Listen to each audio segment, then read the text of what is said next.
Last Stop on Market Street. Words by Matt de la Peña. Pictures by Christian Robinson.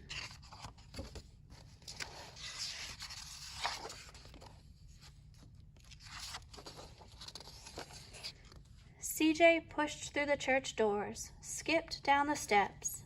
The air outside smelled like freedom, but it also smelled like rain, which freckled CJ's shirt and dripped down his nose.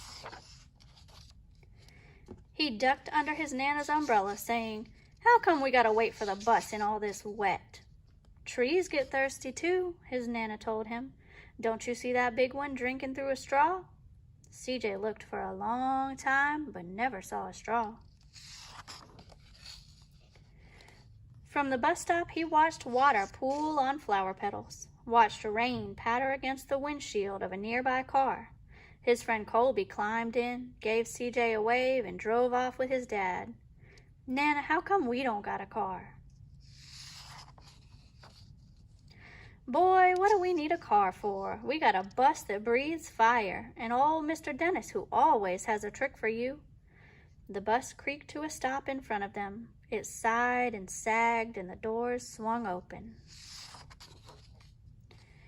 "What's that I see?" Mr. Dennis asked. He pulled a coin from behind CJ's ear, placed it in his palm.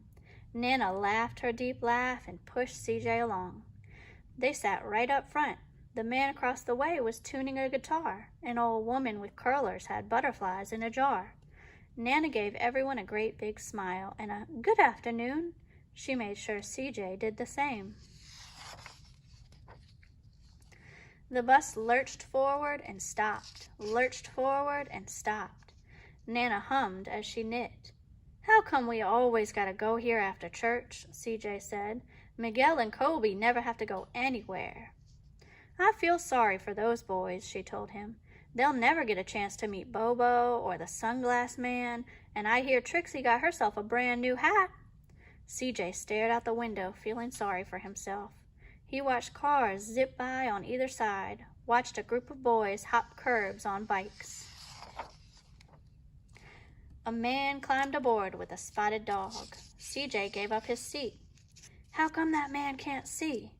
"Boy, what do you know about seeing?" Nana told him. "Some people watch the world with their ears." "That's a fact. Their noses, too," the man said, sniffing at the air. "That's a mighty fine perfume you're wearing today, ma'am." Nana squeezed the man's hand and laughed her deep laugh. Two older boys got on next. CJ watched as they moved on by and stood in back. "Sure wish I had one of those," he said. Nana set down her knitting. "What for? You've got the real live thing sitting across from you. Why don't you ask the man if he'll play us a song?" CJ didn't have to. The guitar player was already plucking strings and beginning to sing. "To feel the magic of music," the blind man whispered, "I like to close my eyes." Nana closed hers too. So did CJ and the spotted dog. And in the darkness, the rhythm lifted CJ out of the bus, out of the busy city. He saw sunset colors swirling over crashing waves, saw a family of hawks slicing through the sky, saw the old woman's butterflies dancing free in the light of the moon. CJ's chest grew full and he was lost in the sound, and the sound gave him the feeling of magic. The song ended and CJ opened his eyes. Everyone on the bus clapped, even the boys in back. Nana glanced at the coin in CJ's palm. CJ dropped it in the man's hat. "Last stop on Market Street," Mr. Dennis called. CJ looked around as he stepped off the bus. Crumbling sidewalks and broken down doors, graffiti-tagged windows and boarded-up stores. He reached for Nana's hand. "How come it's always so dirty over here?"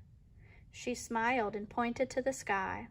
"Sometimes when you're surrounded by dirt, CJ, you're a better witness for what's beautiful." CJ saw the perfect rainbow arcing over their soup kitchen. He wondered how his Nana always found beautiful where he never even thought to look.